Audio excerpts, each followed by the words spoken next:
At WellStar, we believe in more. More doctors who are highly experienced and highly rated by people like you.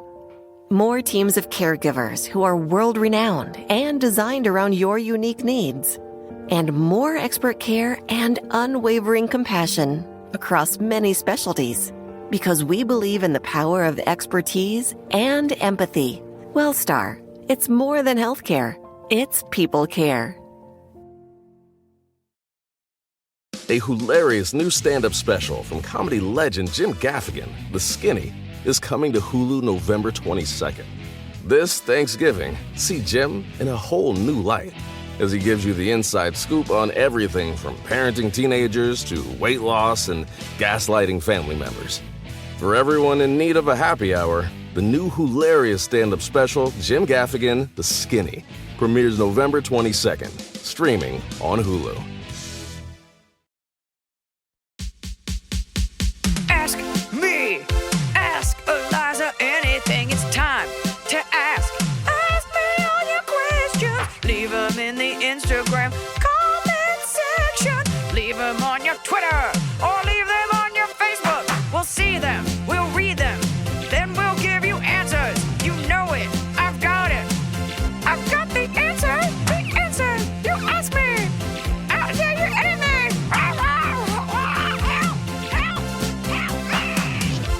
What sucks about the internet is that nothing is unique and special anymore. And even like sayings or personality traits that maybe everyone had, but you kind of always thought were your own or were cute. And I want to write a bit about this. So I'm reluctant to say it on here because the internet also steals a lot. But I really get grossed out when I hear like cute terms that used to be cute, but now they're like mass appropriated. Like, you're a 42-year-old woman. I don't think it's cute that you're like, I just need naps and snacks. Like, everybody fucking eats snacks.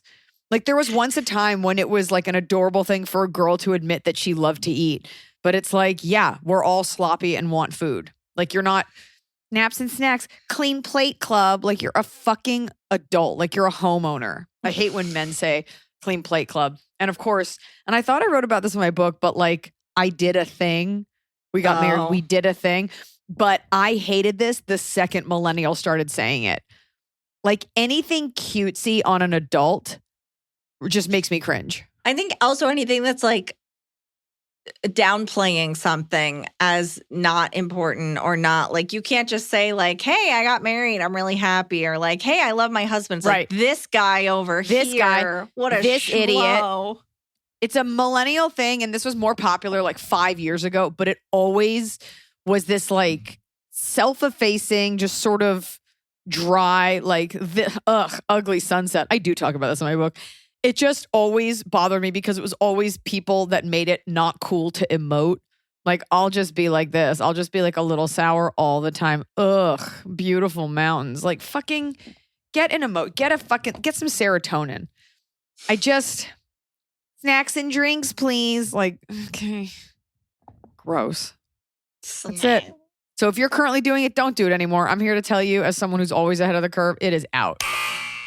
It is not cool. It is ugly. Only ugly girls do it from now on. Boy. I said it. You don't have to be ugly to be ugly. Personality can make you ugly. That's Look, true. and it has pockets. Everything's got fucking pockets now. It used to be cool and novel, and now everything's snacks, pockets, a cup holder. 6-minute, 1-ingredient recipe. Right. I mean, it's one step up from like a live, laugh, love sign. Yeah, which I was shitting on those things way before. The amount of coffee places, though, that have like, but first coffee, like the but first culture, like, but first Pilates, but first a hot dump, but first a visit to your gastroenterologist. You know what I don't see anymore is the like keep calm and blank on. Ugh. Just because you don't go to the middle of the country very much. You go to some of your neighbors will have it. In other news, I was like, let's just take the baby out. Let's go see if we can buy her something cute. We went to Larchmont and they were having a dog adoption, and there was a dog named Peach who looked like a little salty dog, like a little I Love Dogs wire hair dog. And I kept looking at Noah and I was like, Peach. And like Noah kept making a sad face, like, oh, poor Peach. And I thought he was going to be like, yeah, let's get him. And he was like, we're not getting another dog. Peach, I hope you found a family. With everything you give to Tianfu, you don't have the bandwidth to treat another dog that well. It would just become part of your everyday. Right now, she would lose her mind. She would kill herself.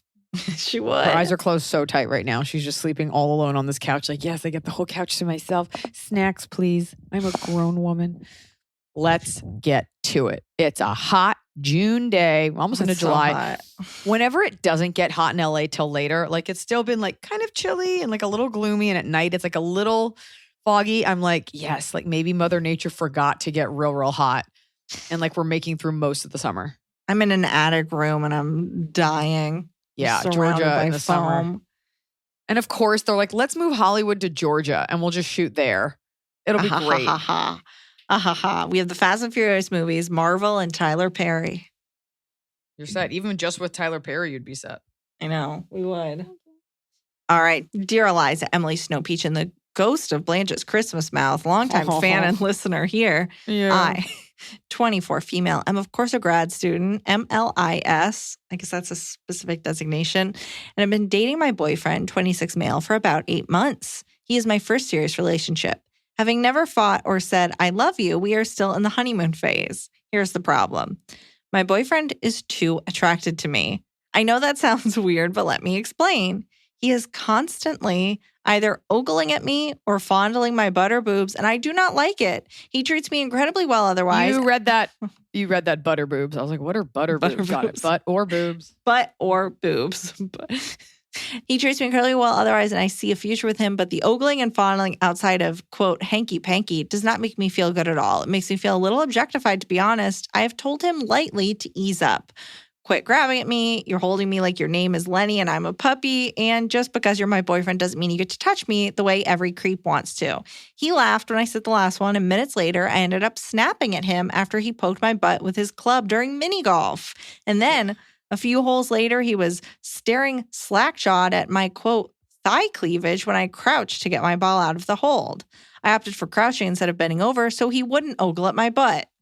The way he reacts to my body in neutral context feels over-exaggerated and disingenuous, on top of the fact that it feels downright invasive that I can't just exist without being sexualized. And it's frustrating that I can't even play mini golf without having to deal with this horny man on my tail. I feel like I'm a black cat who got into some white paint, and he is Pepe Le Pew. We both live with our parents, so we don't get to have a lot of sex. So it's possible that this is the result of him being pent up, but it's still really annoying. And I don't want his desire. Wait, they don't have sex or don't have a lot of sex? They don't have a lot because they both live with their parents. Yeah. I don't want his desire to express his attraction outside of sex to be at the expense of my comfort and autonomy. I am not a 5'3" stress ball for him to squeeze whenever he wants. Your mantra that you teach people how to treat you is constantly in my head, but this is uncharted territory, so I would definitely appreciate any advice, or maybe you'll just tell me it's normal for boyfriends to be so affectionate. Thanks, Anonymous. P.S. Went to your show at the Beacon last winter and you responded to the letter I gave you at the meet and greet on Instagram telling me to keep being smart and keep writing. And I look at the screenshot whenever I'm discouraged. Aww. Thank you for making uplifting women a pillar of your career. That's very sweet. I say that to everyone. I'm just kidding. That's very sweet. Also, tickets are not on sale yet, but I will be headed back to New York in 2024. It's interesting that you say this because I just attended the Aspen Ideas Festival, which is a very cool conference festival, multiple weeks in Aspen. And it'd be weird if it was called that and it wasn't there. So it's not as well known as TED, but it's like a TED in that it is like these they bring in incredible speakers, people like the Surgeon General or like certain senators and scientists and artists and people just talk. And it's all about just getting ideas on how to make the world better. And companies send people just so they can listen and get ideas. And for some reason, they invited me to do a Q&A. But I sat in on a lecture about 27 senses. And this woman was basically saying that animals have more than 5 senses. And she was like, I don't know why humans can't just accept that we also have more than 5 senses. And I'm blanking on the name of it, but there's like a sense, like if you hold your fingers above your head and you close your eyes and it's like, put your hand in the middle of your head, you can do it. Like you can sense where your arms are in space relative to you. And that's not touch, right? Talking about like the sense of, she was talking about the sense of touch, and she was like, your skin, your body also knows, like if you burn yourself, you can sense it will get worse if you don't treat it. That's a sense. So she was talking about all these different types of senses that aren't necessarily of the 5. And she started talking about, and I feel like I also saw an Instagram on this, but the sensation of touch, and I don't know what this was apropos of, but why it doesn't feel good when your partner just grabs you. Like I have a relative who will always like pinch my shoulders, and it doesn't feel good at all. Like it's not a nice massage. No one likes a surprise massage.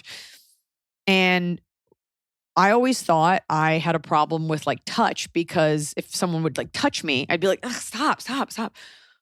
And it's not like that I'm cold or a bitch or anything. It's that doesn't feel good because it's not wanted. You're not warmed up. But what does feel good is like a soft touch or petting. Like that's why your pets like to be pet or like stroked, for lack of a better term. And so it kind of feeds into that. Like you're not horny. You're not warmed up. You're not in a sexual place when you're fucking playing mini golf. And it's okay for someone to be attracted to you, but he's not doing it in a respectful way. You know, It's okay if your like husband of 15 years like pokes you with a golf club, but you guys don't have it like that yet. It's 8 months in, and it's totally okay. I feel like people will be like, oh, that's such a feminist thing to feel objectified, but you're not turned on by it. That's why it's not fun. Is it possible that he's more attracted to you than you are to him? Maybe. And maybe you don't love having sex with him. Maybe you're not there yet, but women are incredibly mental and men are very visual, which is why he was reacting to you bending over and doing all that. And he's not considering your feelings. And he's not considering that most women won't like that because it makes you not feel safe. And when you don't feel safe, you're not horny. That's it. And so it's not about like him not being the guy for you. Like maybe you have a conversation, but it sounds like he's just reacting on instinct. And it just sounds like this isn't the relationship for you. You're like this, you're too excited about my body. Like, have you never seen a woman's body before, you fucking weirdo? Like, act like you've been here before. Well, luckily also, okay, it's not like she's tried everything and he won't stop. She has joked with him about it and he has not taken the joking seriously. So at this point, it's time to say, hey, I really do not like that. Do not do it anymore. And then if he continues, you have a problem. He's going to, because he's going to say like, what? Why are you being so cold? You don't like being touched? Okay, sorry, I won't touch you at all. Sorry, I won't be attracted to you. Well, forgetting he's a dick. I'm just telling you, forgetting that like you have to put in the work. And it doesn't sound like he's a sensitive guy or will mentally be able to come around to this conclusion, but he is not putting in any of the work to put you in a space where you would want to reciprocate. Well, because he's only thinking about himself. It's interesting you talk about like being pet. Like, yeah, if he just put a hand on the small of her back or like rubbed her shoulder gently, that would be very different than just grabbing, squeezing, poking. Yeah. Like those are all like, very like, what is she supposed to respond to that with? Like, oh, thanks for poking at me like a child. He doesn't, that's the thing is he doesn't care. He had the urge to grab you, so he did it. And it's a lot of men, it's like, I did what I needed to do. And any reaction other than like, I'm so turned on, let me blow you right here, is seen as unacceptable. So, I mean, you might have a talk with him. He might be like, I'm so sorry. Like, I am so attracted to you, but I do want to respect your space. And maybe there's a conversation, but it's unfortunate you have to have this conversation. Or maybe no one ever has said that to him. And you can be like, I like you, but I don't like the way you make me feel when you do that to me. And if he doesn't hear that, but it starts with you having to be comfortable saying this to someone that you think you really like. Mm-hmm. That's it. Honk, honk. Hi, Iliza. No, nothing. Nothing. It's just about how I squeeze no and he doesn't like it. Well, I'll jiggle his belly and he'll be like, why would you do that? I'm like, I squeeze you. That's what you do to your dog. Yeah, he's like, I'm not Tianfu. I squeeze. He's like, why would that ever feel good? But so jokes you on are him. The problem. We're still together. Okay.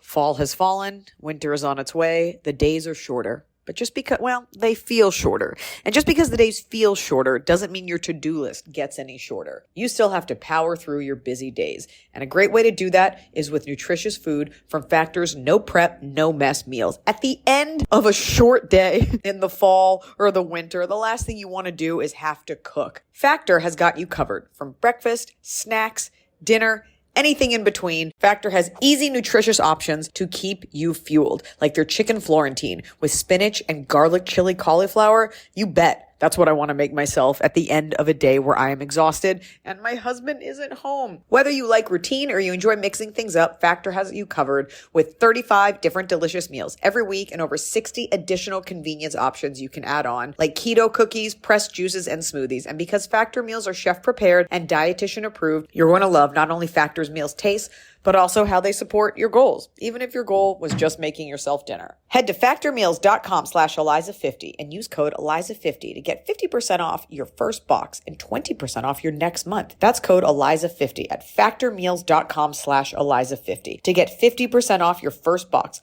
plus 20% off your next month while your subscription is active. The holidays are here. And for a lot of us, the holidays mean decorating, hosting, celebrating. For me, it means a lot of traveling. And nothing feels better year-round, but especially during the cozy holidays, than a restful night's sleep in soft, luxurious sheets. Boll & Branch's signature sheets are made with the finest 100% organic cotton, and they get softer with every single wash. You already know that I got Boll & Branch this summer when I needed breathable sheets to sleep in, but this holiday season, I'm actually gifting some of my friends and family Boll & Branch's Ultimate Softness Bundle. I get to choose a signature hem sheet set in any color, a signature hem pillow set, and a waffle bed blanket. And they're all getting juniper because I think it's a classy color. This way you know you have something nice to sleep on when you visit. It's the perfect gift for you and them.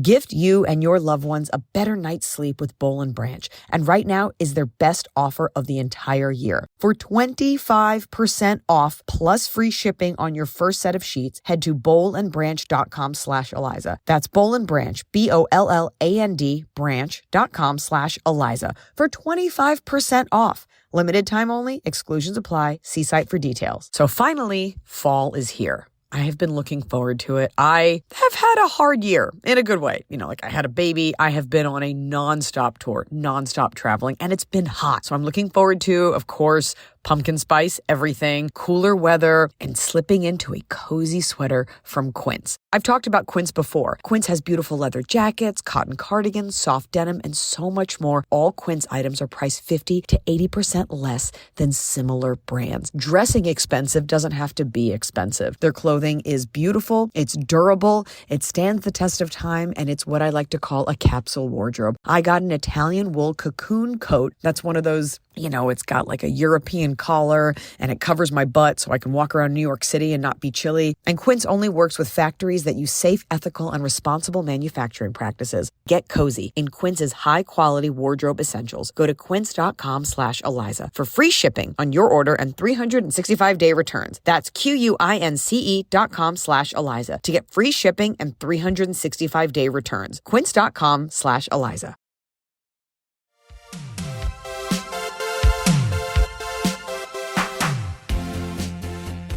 So the subject of this email is, my party had a baby. Am I the godmother? Hi, Iliza, Emily, and Hot Scotty. Back in January of this year, I threw a Chinese New Year party that was apparently so lit that it resulted in a baby. I just found out the girl who came to my party is pregnant.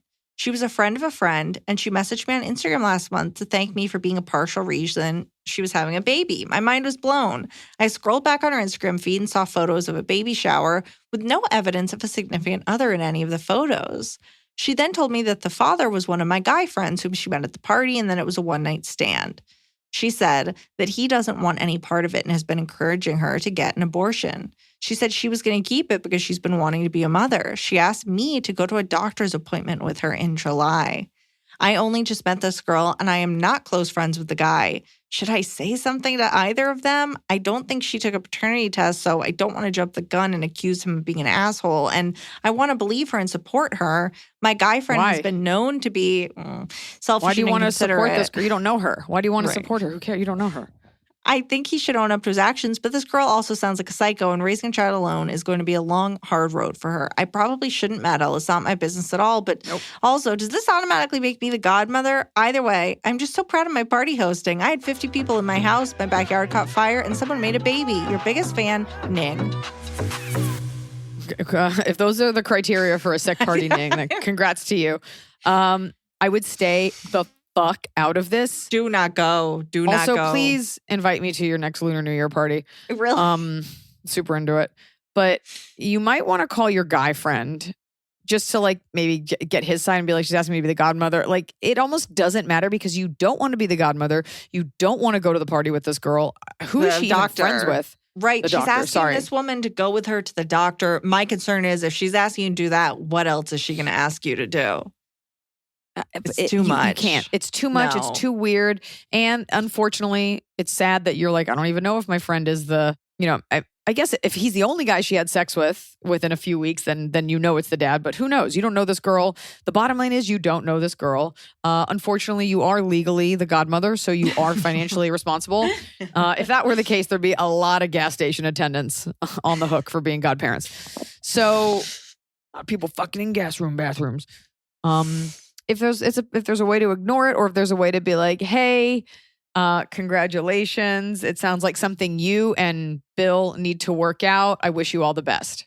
That's it. Because you don't care if you offend her. You don't care what her reaction is. If you want to give her the time of day, great. But no. But congrats on your party. Don't throw another one. Maybe no, it's die. not safe. Yeah. Well, speaking of that, we have a mother-in-law question with a dark twist. Hello to the entire AIA crew. I always knew I'd write in one day about my mother-in-law, but never under these circumstances. She's finally dead. Moving to town. Not quite. To start, my mother-in-law is a run-of-the-mill narcissist. It's her world. We just happen to live in it. She never calls because she wants us to want to call her, and then when we do, she complains that we don't call enough. Her favorite activities include anything that causes extra work for my father-in-law, including living in a house with a wood-burning stove as the primary source of heat in New York winters, owning a pool that requires tons of maintenance despite never getting used, going camping, which requires him to hitch/drive/set up their small camper. He doesn't particularly enjoy any of these things, but we think it's easier for him to just do it than to argue with her. She's overall the worst, and I've utilized Iliza's advice of just not giving her any oxygen in my life over the last 3 to 4 years, which has been easy as we live in South Carolina. To be fair, my husband also does not like his mom. The sentence, "I'm so sorry she's your mom and not some weird aunt you could just ignore," gets said in our house more times than I can count. Now for the plot twist. My father-in-law committed suicide last month. Oh my God. My husband and I dropped everything and were at their house in New York in under 24 hours. We spent 6 days at their house helping clean up. They are straight up hoarders. Clean up food, what? The body? house. Oh, okay. The hoarding house, prepare food, plan the funeral, and support my mother-in-law. It was blatantly obvious that she has isolated herself socially, as not a single person over the entire week stopped by to offer condolences or drop off food, etc. Oh. To be clear, people did show up to the funeral because my father-in-law was a sweet yet troubled man who was so loved by many. Our time up there ended as we had to return home to South Carolina, and we had ambiguous plans as to when we would be back up next, as we are both very busy young professionals. And there are also 2 other brothers in the picture that can help. It took less than 3 weeks for her to get back to her normal shenanigans of wanting her 3 sons to call her every day and sending passive-aggressive texts, including, "How could my sons abandon me during this time?" When my husband did call her the first time, she spent 20 minutes complaining about her sisters before she even asked how he was doing, as he is also still grieving the sudden loss of his father. Yeah. My question to Iliza, how do I balance not giving this terrible human any oxygen while also needing to be supportive in some capacity? And how do I continue to support my husband in the same venture? I never once imagined there would be such a bizarre and conflicting scenario in my life, so I apologize if this is above your pay grade. Sending lots of love from Charleston, XOC. P.S. Charleston misses you. Please come back soon. I fucking love Charleston. And I treasure the 2 weeks that I lived there last October. It's frustrating because nobody wants to hang out with her because she's annoying. And children kind of, tend to do their own thing and not check in as much. And, you wonder, I hear that you're saying she's a narcissist. You wonder if she feels that way because no one does check in on her. And so maybe it's like, why, why are we calling you crazy? Crazy, stop acting crazy. You're like, please stop calling me crazy. So, but let's say she's the worst.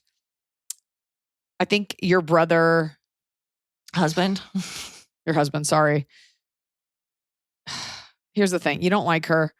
I feel bad for this woman because her husband killed himself and she's all alone now. But sometimes I feel like if you're a narcissist, not knowing much about it, you kind of don't notice that you're all alone, and you probably just like spend the thing that keeps you company is thinking about how annoying other people are. You send her a text every once in a while. Hey, just checking in on you, and let her write back. You don't make it a phone call. You do the bare minimum. You write back. It's not a big deal to write back to a text. Yeah. Hey, thinking of you. Maybe send her some flowers. The truth is, it seems like no matter what you do, it won't be enough. So take heart in knowing like you're going to get the same amount of shit either way. Has like a prefixed answer to everything. But deep in your heart, I do think you want to do the right thing. So you send her a text, you send her a card. Maybe you call her like once a month, put it on speaker, kind of half listen. Or just don't and put it all on your husband, and he's allowed to go through that grieving process too. I don't know if he's ever expressed that to your mom. But if she's ever like a bee about it, be like, hey, Tyler's upset. He lost his dad. Like he's just going through it. And anything she has to say to that doesn't really matter because she obviously is not helping with the grieving. So I would put in the bare minimum, but it's not that it's your husband's problem, but like you're just following his lead. If your husband like loved your mom, then it would be different, but he doesn't. Right. There is like that frustration though of like, now this mom has something to use that's quote unquote valid. You know what I mean? Like it's devastating that her husband has died. That is something that a normal person would get more sympathy over, but she's not a good person. So it's just like, oh, now you can't just be like, yeah, whatever. Your husband's not here anymore. Suck on it, lady. But it's also like, I get the vibe that no matter what you do, it's never going to have mattered. Like, it's almost like it didn't happen. So you could almost just do nothing and be like, because I'm kind of damned if I do, damned if I don't. You could also tell her all this. Be like, we were the ones that were there for 6 days and we're making sure you're okay. But you can say to her, like, if we call, all you do is complain that we don't call. So why would we want to call? You could always put it to her like that. Yeah. And be like, what do you need to feel supported? And I bet she'll just go on a rant and then might just have to file it away under crazy aunt territory. I don't know. Yeah. I'm not a psychologist, so I don't know about narcissists, but that it seems to me like giving it obligatory energy, but nothing more than that. And just trying to be there for your husband the most you can, which I'm sure you're already doing. Everyone who knows a narcissist is like living their best lives since podcasts came into the game. You can get so much advice. Pop psychology became ubiquitous, and every girl with a podcast started using the phrase gaslight. Yeah, exactly. Kick it hard. Oh. Hi, Iliza, Emily, and AIA crew. I'll just get right to it. I, 27, female, work from home, so I don't use my car that often. And my sister, 25, has asked to borrow it from time to time. She lives in the city and moved to a new apartment recently, so she wanted to use it to move some of her stuff. At first, I thought it was no big deal, but now I'm starting to feel wary of letting her borrow it, and it's causing drama. Context. She borrowed the car when she moved last month and everything was fine until my mom told me that she got a bunch of parking tickets and my mom ended up having to pay them off. My sister doesn't have a full-time job right now.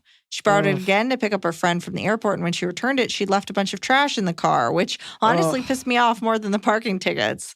Now she wants to borrow it again to help her roommate move in, and I don't really want to loan it to her anymore. Definitely she lives in the city where they are very strict about parking, and she doesn't have a permit, so I'm worried she'll either get more tickets or get it towed. She can't afford to pay either of those things, so if it ends up coming back to my mom, then my mom gets mad at me for lending it to her. Yeah. How would you handle doing a favor for a sibling that's notoriously irresponsible? Okay, additional context, because I think it's relevant, and I agree with this letter writer. My mom sold me the car for $1 when my dad passed away, and she no longer needed 2 cars. For that reason, my sister feels like she's entitled to the car too, since I didn't really buy it, even though I do own it and the title is my name. And I feel like I should help her out now that our dad's not around to help her with moving. Thanks so much for reading my question. Can't wait to see you in Boston at the Garden. See you at the Garden. You are the one that maintains the car, though. You pay for the gas. You pay for the oil changes. You pay for that check engine light fixing. So you've been maintaining it. Yeah, and if mom is the one that's saying, look, I don't want to pay off her tickets anymore. Like, if mom was saying, look, come on, I gave you the car for $1. Can you help your sister out? That'd be different. But it sounds like mom is like, don't trust your sister with this car. Okay, unfortunately, I do know a lot about this. And unfortunately, no shade to any 25-year-old out there, she's 25. And because she doesn't own anything of value, and because people always bail her out, she does not know how to treat those things. I get it. When you're 25, your car is a mess, but it's your car. There are just things that you don't always click into until you're a little bit older or have things that you're paying for. And it is disrespectful. And you can simply say to her, like, first of all, helping your roommate move, who fucking cares about your roommate? I'm sure they have friends and relatives. When it's one thing if it's helping her, but it's like, oh, it's my friend. What I never want to hear out of a 20-something's mouth is, it's for my friend. It's for my friend's boyfriend. Like, I do not fucking, like, no extended family here. Thanks so much. So you have two options. You can you have one option. Because she's your sister, you can say this. It's harder with like a friend. Be like, I am not your mother. And this is my car.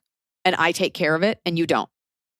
And when you get all those tickets and 25-year-olds, they do that kind of shit and they get endless tickets. And it's just like, oh, well, someone will help me. Be like, that car is in my name. So that will fuck with my, not so much credit, but like I could go to jail if we get too many parking tickets. I could get my car towed. Yeah. So what's the insurance situation? Because I don't trust that she's not going to ding someone and hit and run. Because I don't know that she fully recognizes what having multiple tickets unpaid on your record will do. And you're like, but be like, what was your plan? What was your plan? To just let me pay those? You can be like, you're bratty and you're immature and you're disrespectful, and leaving all of your shit in the car like I'm going to clean it up doesn't make me want to loan it to you. So what do you have to say to that? Yeah. And if she comes back with anything other than, oh my gosh, I'm so sorry, like I promise it'll be perfect, give her the chance because you do want to help her. Then you can say to her, I do want to help you, but you make it very difficult to want to help you. And I'm not your mother, so I will not be as kind about this. Like, I'm not paying off your tickets. I'm not eating shit because you made a mistake. That's it. And you can say it to her in a nice way. Be like, I don't think you realize that parking tickets can have like detrimental effects to the owner of the car. And she'll be like, no, I do. Like, if she says anything other than I'm sorry, it's defensive and it's bullshit. So it's a great way to learn a lesson. But also, like, who cares about your roommate? Your roommate has friends. So maybe another time. Yeah, you like, don't have a car. So like, I'm driving to the beach all day, every day. Sorry, I can't. I got to go to Braintree. And I can't take the T. I went to school in Boston. Hello, AIA crew. Iliza, I got to meet you at your 2022 show in Louisville and damn near died because you're Iliza, duh. And because you told me you loved my peach hair. I probably did. I love peach hair. Yeah, probably look great. I'll spare you the paragraphs of my adoration and get to my question. In your ultimate fantasy breakup, you pluck a solitary nose hair to make yourself cry. I've tried in practice for my own UFB, obviously, but no matter how many nose hairs I pull, I still can't cry. What's my next option? Pocket knife? Love you all so much. Haley, say my name, Emily, and say it with your chest. Haley. Haley's coming in hot. Yeah, don't know Haley. It was just a joke. So don't take it so seriously. Yes, next, draw blood. That is step 2. You're correct. Answers. I don't think we can advise you to do that, but when I have to, on the rare occasion that I'm required to act, I just think about my mom dying. And that makes me cry. Or I think about me dying, or I think about how my daughter will feel when I die, or I think about us both dying. You got to be willing to go there if you want some tears for vulnerability. Well, I think about how mean people are to me. I'm like, poor me, my pretty poor. Yeah. Do you have you ever used a tear stick on set? I have. It will make your eyes, it's not going to be crying as much as tears, but it can help you get there. Right. Or if you just need the look of like, no, I'm okay. Right. Then, get a tear stick. Google tear stick. Especially for a breakup, that's perfect. Or just like rub your hands in onions. But Google tear stick. Gnarly.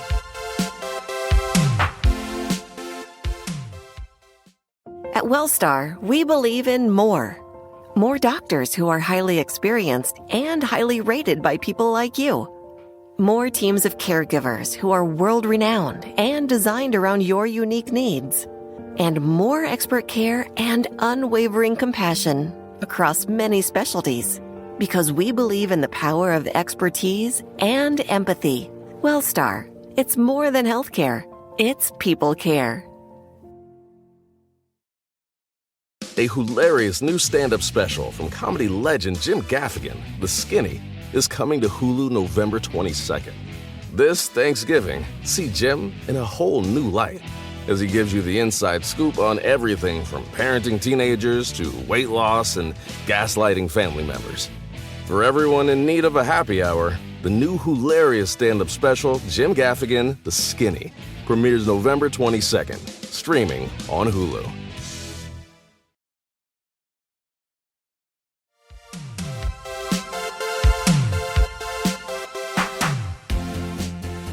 Hi, humans and animals and little Sierra. I'll jump right in because I need to give a good amount of context. I am a 24-year-old female. A few days ago, my friend called me and said he wanted to talk to me. He is 29 years old, and our families are very close friends, so we're really close. I consider him like a brother. He has always been super nice and respectful. He's from Italy, so he has very European mannerisms, and my family is from Bosnia, so we share similar experiences being immigrants. He wanted to talk to me because he knows how much I protect my younger sister, and because of his Italian manners, he wanted to ask me if it's okay to take my sister on a date or whatever annoying Italian BS. I was super shocked. There's your answer. And not okay with it. And he initially thought it was because I was upset he wasn't interested in me. Of And course, he would think that. I know. I said, that's not it. Because I've never been interested in him that way, honestly, and I have a boyfriend. It is because my sister is 17 years old. Now, she's 24. He is 29. Yeah, it's illegal. Move on. It's illegal. Statutory. We had a long conversation about how weird that is and how she is only just now graduating high school and needs to have normal teen experiences, and an almost 30-year-old boyfriend isn't okay. I don't care how mature she is for her age. She's still a kid who is dramatic, sensitive, and unrelatable, even to me sometimes, and I'm not even a full decade older than her. Even after we talked, I still feel so uncomfortable and grossed out by it, and I don't know if I'm being overdramatic. Now, when I see his posts on social media come up, I cringe aggressively, and I don't want him anywhere near my sister or me anymore. I know he won't make a move because I told him it's not okay, and he understood, but it's still so gross and weird to me. I haven't even told my mom or talked to his sister or mom about it because I don't even know how to process it fully. I have no idea how to move forward, especially when we go to family dinner parties with them. Please help because I have no idea what to do or how to feel. I'm so lost because I never would have thought this would happen. And because you might ask, yes, my sister is very pretty. Of course. Sure. She could also be like smoking ugly and he'd be like, good, someone who is vulnerabilini. It's so gross. It's so fucking, even if So she's gross. 18, it's gross. Even if she's 19, it's gross. Gross. Unburden yourself of this and tell your parents. That way they also are looking out for your sister. And if he's good looking, young girls are dumb. So I guess they're being like, I love him. You're standing in the way. He asked for, it's nice that he asked. First of all, it's so gross and typical. He's like, you're just upset because I'm not into you. Woof. You said what you said. And he knows you're right. He will move on. It's not a big deal. If he hasn't done anything, and also like in Europe, like the age thing is like a little different. I don't know how often he goes back or how Italian he is, but he simply asked. And I'm saying, like, if he hasn't done, I don't know what his social media posts are, and it's fine that you have a new context for him, but if he isn't being inappropriate and if he's not talking to her, then you can kind of just keep your distance, but you don't have to do anything. But you want to make sure he's not DMing her. You want to make sure, maybe casually ask her, be like, hey, has Antonio like been talking to you?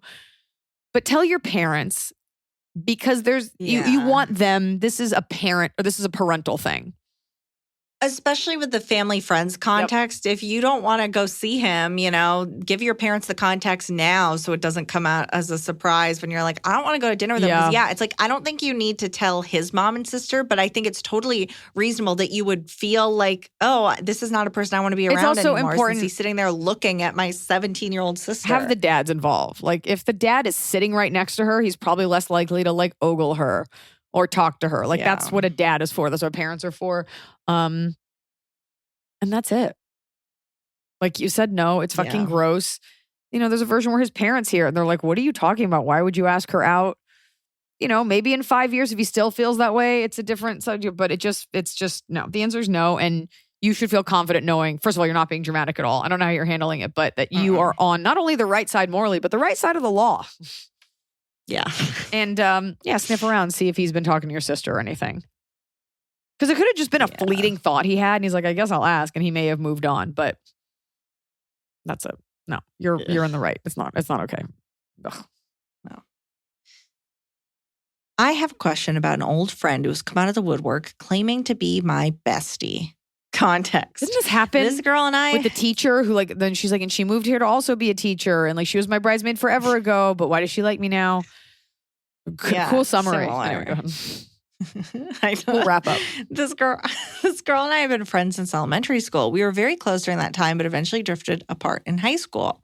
We never had any bad What feelings happened in middle towards school? each other. It was just they were fine. Okay. It was just a natural thing that happened, but always remained friendly. We're both in our early 30s and each have a baby of our own. Recently, she's been messaging me more and more, sending TikToks, memes, you name it. She then asked to go out for drinks. I said yes. She then goes on to tell me during our hangout that she has drifted apart from most of her friends that she had in high school, also saying how I have always been a solid person and that I am her bestie. My question is, how do I navigate the situation with an old friend that is essentially trying to force a closer relationship with me all of a sudden? She then says the other day that she feels isolated and alone in life in general. I begin to wonder if she's the one that's the problem. Am I an asshole? Thanks so much. Love you all. Are you an asshole for having thoughts? You're not doing anything. I guess for not wanting to be this person's friend. I mean, obviously it's her, like you said. And you got to just keep her at an arm's length. The bestie thing is weird. That's a little unhinged. And you feel bad for her. So also feel bad too because she has a kid, and there's always that special thing when someone's a mom. But the answer is, and I say this to everyone, I hate that this is the answer, but like answer less, make less plans, at least until you can really assess like her deal. Because I don't even think you want to ask her, why is it that you feel isolated? Like you don't even want to get to the bottom of this because you kind of don't care. And so there's something weird. She's grasping at these straws. She's like, we used to be friends. So how about you? Because you haven't figured out the terrible thing about me yet, or that I'm intolerable, or that I'm weird. So that's not on you. You're just stay. That's weird. That speaks for itself. Yeah. Yeah. If you want to have drinks with her, sure. But yeah, no obligation to do suddenly that. play the role of bestie. No. And if she says, be like, you're my best friend, be like, just be like, don't you think that's a little weird? Just call it out. What's the worst that could happen? She doesn't want to be your best friend anymore?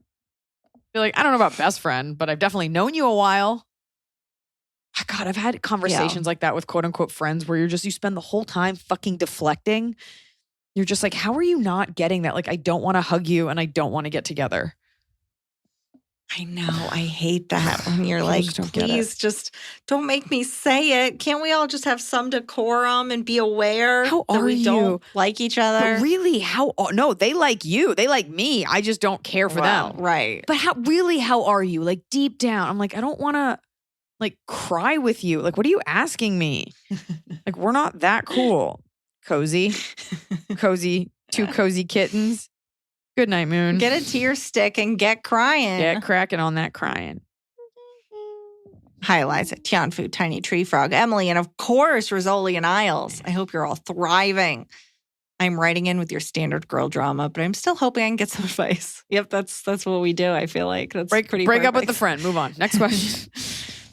I'm looking for a way to nicely turn down a party invitation for something when you don't have alternate plans, but you just really, really hate the actual party idea itself and just know it won't be a good time. Is it 007 themed? Me? Is it Great Gatsby themed? Oh, is it like 70s themed? Okay. Me and a lot of my friends are turning 30 in the next year, so we have all got a lot of fun birthday plans coming up. One friend of mine recently told me her plan for her own 30th birthday, which is fortunately not until spring of next year. No. She is so important to me, and I love her a ton, but the actual party idea just sounds awful, and I really don't want to go. We live in LA, and she wants to rent a party bus or limo to drive around LA and Hollywood at night. Then she wants a bus to drop us off on the Hollywood Walk of Fame and then go to a club in that area. No. Well, I personally don't know.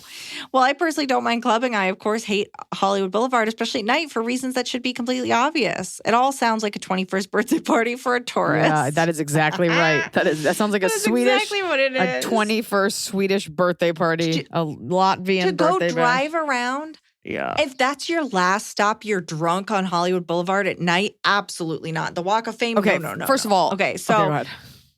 continue. I just So have something. this I have plan something to say already- about the puke trap that Yeah. is Hollywood Boulevard that people who don't live here may not know. Yeah. Go ahead. Yeah. I'll finish after. Okay. After you finish.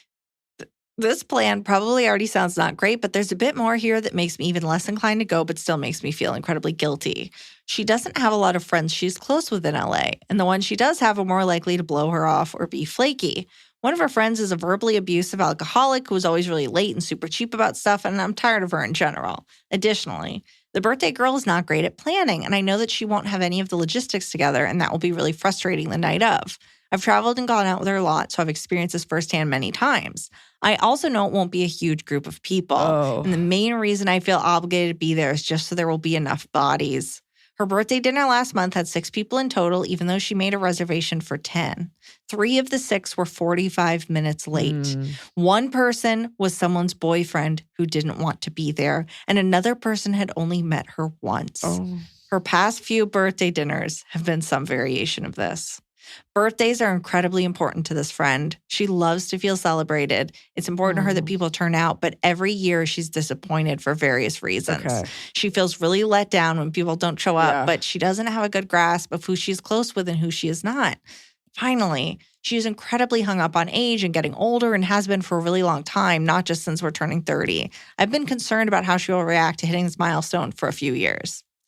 I've prioritized her birthday every year because I know how important they are to her. I've paid for her dinner when no one wants to split the bill and cover her meal. I've comforted her when a friend lies and blows her off, and I'm always on time with a gift. I'm not a perfect friend, but I'm proud of always being there for her on this day. However, the evening she has planned is absolutely not my idea of a good time and sounds like a big waste of money and energy. Yeah. I know I won't like the people there and that, for lack of a better term, the vibes are going to be off. I guess I could lie and say I'm out of town that weekend, but No, it's I wanna too be far in more honest advance. with people. Plus, there's a chance. Yeah, exactly. There's a chance she would just reschedule. Can I just Yeah. say, hey, I love you, but this Yep. isn't my thing? Can I take you out to brunch one-on-one the morning after? She's very sensitive and absolutely hates rejection. And I worry about the actual event with one less person. But I think that if I give her plenty of notice and offer up a one-on-one alternative on my dime, she'll be more receptive.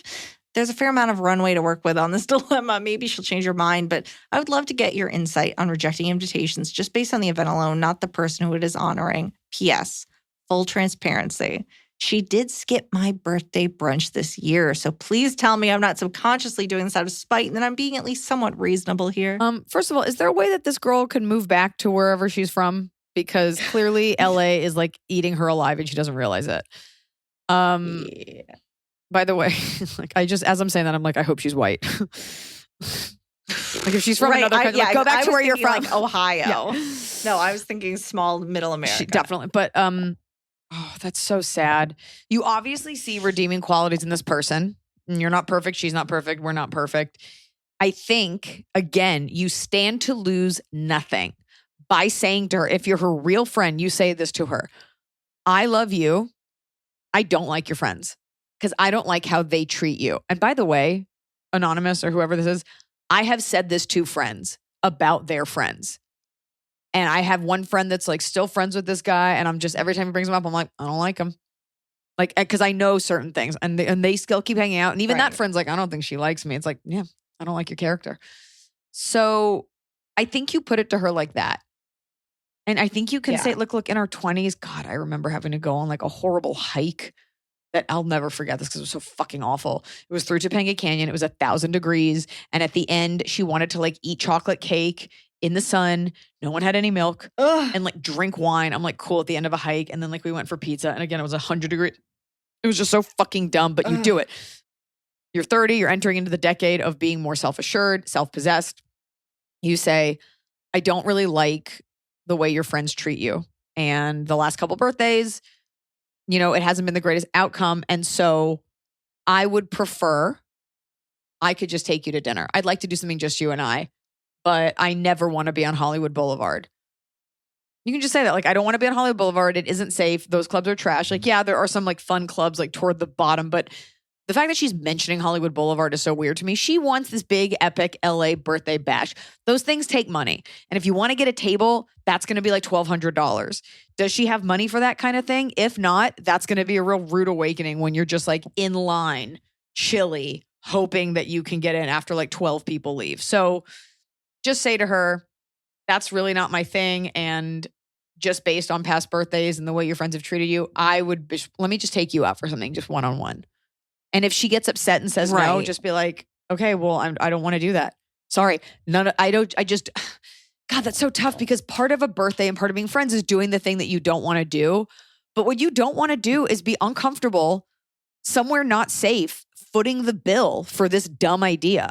Right. I wonder if it's worthwhile to like have an alternate. Like, because it sounds like this friend isn't good at planning. If you really want to give her like a cool birthday, what if you're like, hey, instead of driving to Hollywood Boulevard and being stabbed a little bit, what if we go on that like Malibu wine tour? What if we do something that is just more organized, cleaner, like one, you know what you're going to get? Or be like, what club do you want to go to? Because she could say a decent one and then you could be like, great, are you buying a table? Are you expecting your friends to buy a table? And she'd be like, yeah. And be like, I just want to let you know, here, this is what happened the last 3 times. And just be like, I want to take you out for dinner. I want to celebrate you. I can't get stuck paying half of a $1,500 bill. And I don't think you want, I'm just preparing you for the logistics. Tell her this. If she says, I have the hookup at this nightclub and we can just, great. If she just wants to go to a nightclub with you, that's great too. I think the part that really turns you off is the being forced to be with other people who you don't like or who are reluctantly there and driving around Hollywood Boulevard. So get in the Uber, tell it to take Hollywood, skip the fentanyl parade and just go to a bar or a club, you know? Or, hey, why don't I take you to dinner before and then you can meet up with your friends? Like you can celebrate different parts of that birthday. And if she's a real bee about it, be like, fine, I'll be there. And then day of, be like, I have food poisoning. No. It's not about, I mean, I don't wonder why she skipped your birthday, but like, yeah, this is the age where people are like starting to become adults. And like for some people, they aren't able to molt their immature skin fast enough. And I promise you, this girl will not be your friend in like 2 years, or she'll like have a baby and move away or move home or discover her passion for real estate. She's just this person doesn't seem like they're doing great. Right. I mean, it is that this person's right that all that context does make this a lot more complicated than just, if it was some person that was like, do you want to come to my crappy birthday? Yeah, you just say no. Although I do hate when people ask you early enough that you can't, that you don't can always have an excuse. Be like, hey, I got to go out of town. Hey, I don't feel well is all. I think I have COVID-19. I have a stomach bug. You can always lie. There's no problem with lying. But moreover, it is really the Hollywood Boulevard of it all. And the path. If she had like great friends, you'd be like, great, let's get a limo. Let's drive around. But you're forcing this. She's forcing a younger experience. I wanted to have an incredible 30th birthday and I didn't. It was just me and Michelle like trying to make a party happen and it didn't. So you will probably ultimately be let down by your 30th birthday. You stand to lose nothing by telling her exactly how you feel and do it in a nice way. Yeah. And frame it as these people are not kind to you and I don't want to be stuck. I don't want them to make you feel bad that night and then like the night is ruined. I'll go to a club with you. We can have people meet up with us, but like you definitely don't want to be stuck with the bill. Yeah. Try to build her up while you do it. Be like, you're this amazing person. Like you don't deserve to spend your birthday with flaky people and they're like dumb boyfriends. Right. Like or dealing with a party bus. You want to blow it out? Let's go to a party, you and I. Like let's pick 2 friends and let's go to something. But yeah, that rental, like just make sure she's aware of the cost, unless she's like secret rich in that case, like whatever. Question for all on the pod. I'm fascinated with people's favorite food, so I ask you all, what is your death row meal? In other words, what would you want to eat / drink for your last meal We don't ever? need, in other words, we know what that means.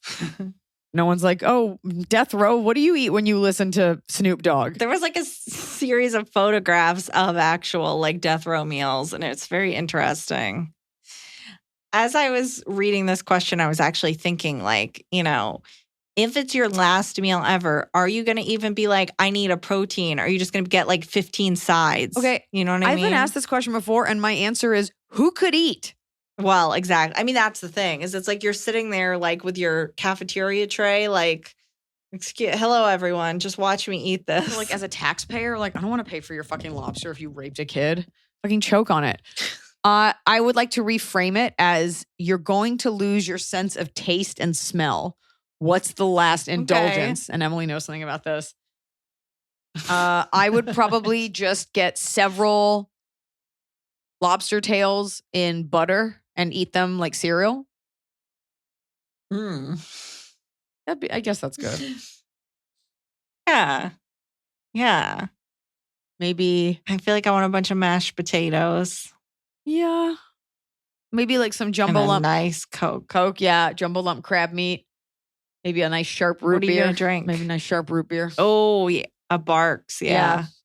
But you don't want to ruin the flavor of the meat. So you can always have ice cold water. But yeah, something like that. You don't want ice cold water as your death row meal. What are you hydrating for? Your last senses meal? Ice cold water will still be enjoyable when you have no senses. I just said. But I enjoy drinking ice cold water. So that's probably my answer. Just like a bunch of mini lobster tails and jumbo lump crab meat in butter and lemon and salt. There you go. Yeah. I'll skip the bacon on a baked potato. Yeah, I'm just good with that. Or is it that you just eat like whatever's going to leave the worst diarrhea after you void your bowels when you get electrocuted? Like you just eat all the kashi and like a ton of split pea soup and oil and corn. Next question. Top of the cob. It's the top of the cob. We're doing it right every day. You just take a bite, top of the cob.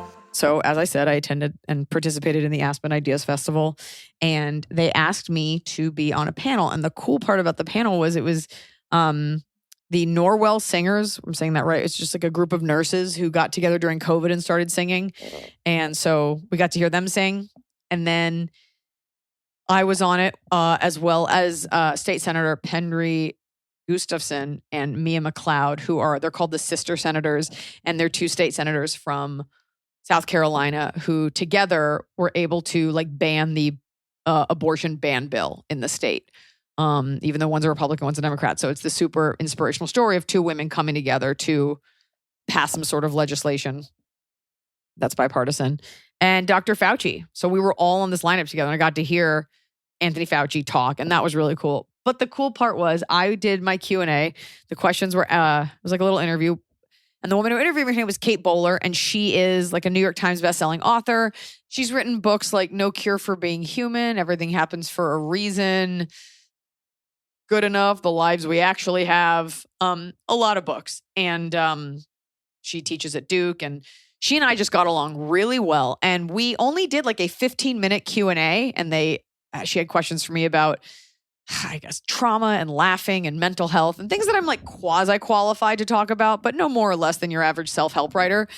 And we had such a good time laughing and joking around, and the crowd was so great, and we were killing it, that afterward, someone came up to me. This woman came up to us, and she said, "I'm turning 80. Can I hire you guys for my birthday?"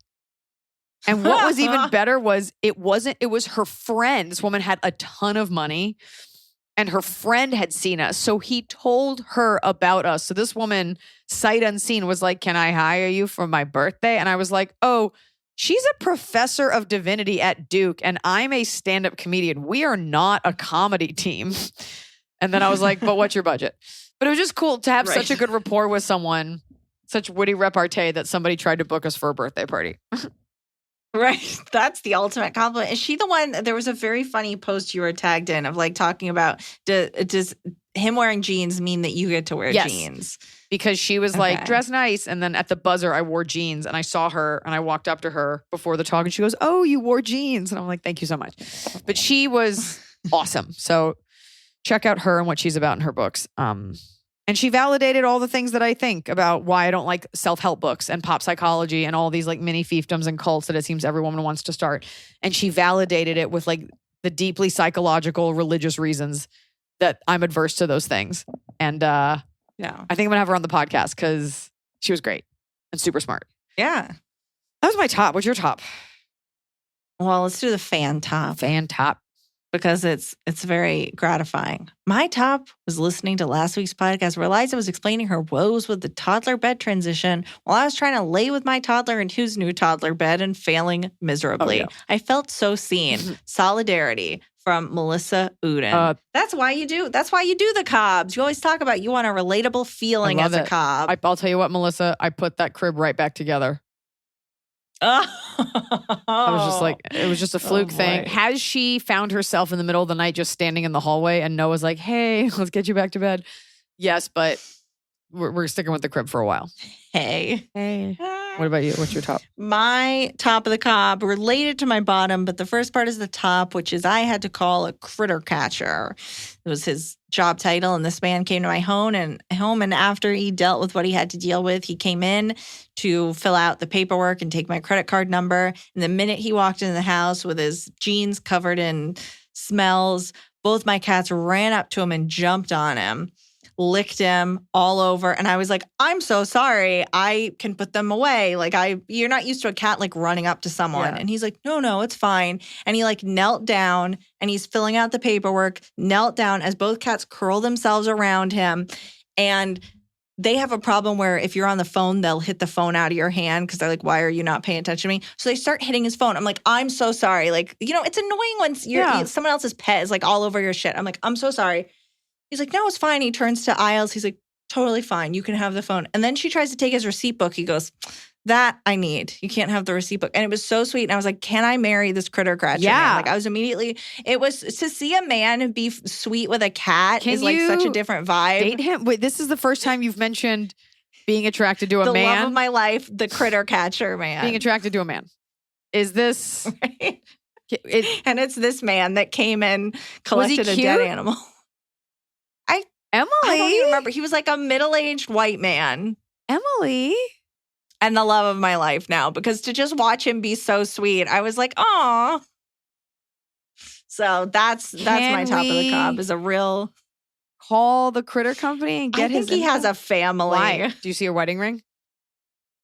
I don't remember. I didn't look. What is wrong with you? I'll All have to women fake look. a critter emergency. Yes.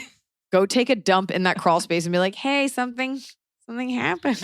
He'll be like, this is human really shit. Big animal. Like, I can tell this is from a person because there's Legos in it. I can tell this from you because it's made of Coca-Cola and Legos. And Captain Berry Crunch. All right. What's your, you got Captain Berry. I like that you like him. Bottom. Okay. My bottom, I started smelling a smell in my home. Okay. And I thought it was a plumber situation. I called a plumber, and a very nice plumber came to my home, walked into my home and went, "Ooh, that's not your toilet. Have you checked your crawl space?" And I said, "No." And we went down together and opened my crawl space, and both of us screamed. His was like, "Oh, Jesus." And I was like, "Oh, God." Because there was the biggest dead possum right there, right in the doorway, covered in flies. Flies came pouring out. Flies are all in my kitchen. That's so gross. Flies are it's so disgusting. This thing was, this thing was like 14 pounds. This thing is huge. It's dead. And here is my bottom. The bottom, obviously, the stench is still here. Not great. Dealing with it, not great. The guilt I feel about him getting trapped and dying down there, not great. Here's my real problem. You have something like that and you're like, okay, yes. Could I scoop it up myself? Technically. But I was like, this thing is big enough that this feels like a biohazard. Yeah. I'm like, this must be something you get someone else to deal with so that it doesn't explode. I don't know how long the body has been. There were just too many things that could go wrong. That's what happens. Normally, if a body lays over too long, it just explodes spontaneously. Well, the heat, okay, so I called 15 places, including multiple county services and the pest company I pay that does do pest-like exclusions services where, they go around your house, they seal stuff, they make sure pests can't get in. I had to call 15 numbers before I got someone who was willing to come get this animal. I was like, why? What is happening? Why am I talking? Multiple pest companies were just like, I don't know. I mean, if it was alive, I'm like, really? You don't want to just be paid to come collect something that isn't trying to bite you? Like, somebody needs a hazmat suit to come do this, please. So I paid a premium to get this done same day by my future husband. I just feel like you're the producer on this show and you should have said, Iliza, let me do the bottom first so I can set up the story. Really buried the lead. People like, your top of the cob is that you had an exterminator, and then you're like, follow up. Here's a bloated possum. Well, because here's the problem is I tipped my hand on the possum story on Instagram. So a bunch of listeners were like, I hope you tell this story on the podcast. And I'm like, well, but you already know it. Like I said, I had a big possum. So in my mind, the possum is not the story anymore. The story is this man with my cats, but the possum is interesting. You did. In fact, because you told it to me, I was like, did she already talk about this on the podcast? But yeah, that is horrific though. No, I immediately texted you as my homeowner inspiration and was like, there's help. What happens? This is horrible. Flies flying out at you because like they all have little bits of possum on them. Yes. gross. Ugh, it's so disgusting. It's awful. It's awful. I got nothing. And you ruined my day. Okay. You ruined my day. Goodbye. Let me do the fan bottom. And so you close us out. Fan Okay. bottom. Okay. Oh, I didn't do mine. Great. Fan bottom. Something to look forward to. Yeah. Hey, AI Mrs. crew. Fan bottom.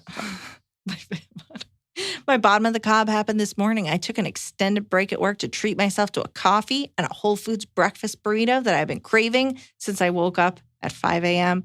I got back to my desk at home, took a bite of my burrito, and was very unpleasantly surprised by a mouthful of quinoa beads. I had grabbed a vegan burrito by mistake. I remain devastated. Lindsay in Portland, Oregon. Can't wait to see you in PDX this fall. You have to add so much cheese to that to make it palatable. Just to be expecting something you're looking forward to and bite into it and it's something else is so upsetting. Could have been worse. Could have been a bloated possum. Yeah. People are going to get very mad about this. And I'm going to show my age. I don't like septum piercings. I've never liked them, not even the first time that they were in vogue. They always look dumb. If you're a hot girl and you do it, it looks like you were bored and just like thought you'd change up your look and like try to make yourself uglier. If you're uglier with it, it just makes you look like a little baby bull. I know people love them and I know plenty of smart people have them. It's just edgy in a way that I find putrid. And that doesn't mean you can't be my fan. It just means I would never get one. But I always just think it looks like you're trying too hard and you're just doing something that's like a little derivative and it just doesn't make sense. It does not make anyone look better. It never looks chic, unlike a very small nose piercing, like a little diamond or a little dot or even like a tooth gem or something, which I think are fucking sick. They're awesome. But like, or something in your ear. It just always looks like trashy or like someone with like an expensive degree in social welfare, but you choose to work at a coffee shop instead. And I just hate looking at them. Oh boy. I want to put your pro tooth gem. Get a tooth gem. It's also not permanent and it's also cool. It's like a little thing to discover. Like they smile and it's like ding. Even years ago when people were getting septum piercings, it's not like by the way, like Gen Z, you didn't invent it, even though you all have them, even like the hot ones. It's a thing that's been done forever and people are just doing it a lot more now because it's like something edgier than your ear and like no one pierces their eyebrows or their lips anymore. And so it's like tolerated because anyone from any intelligence or economic class could have one. Which is how you know I'm not being like classist or racist. Everybody across the board gets them and I think they are awful across the board no matter who they're on.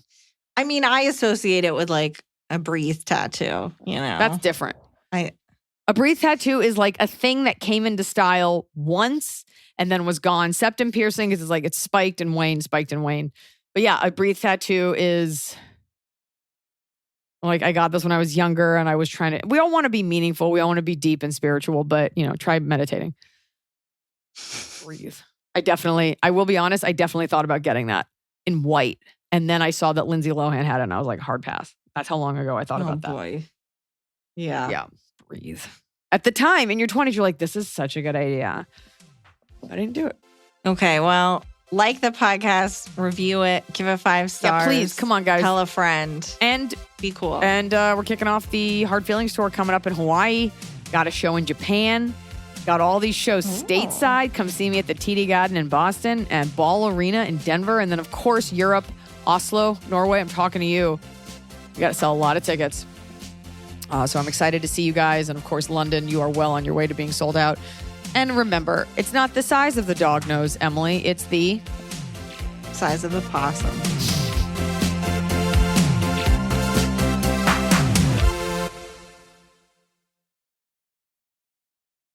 At Wellstar, we believe in more.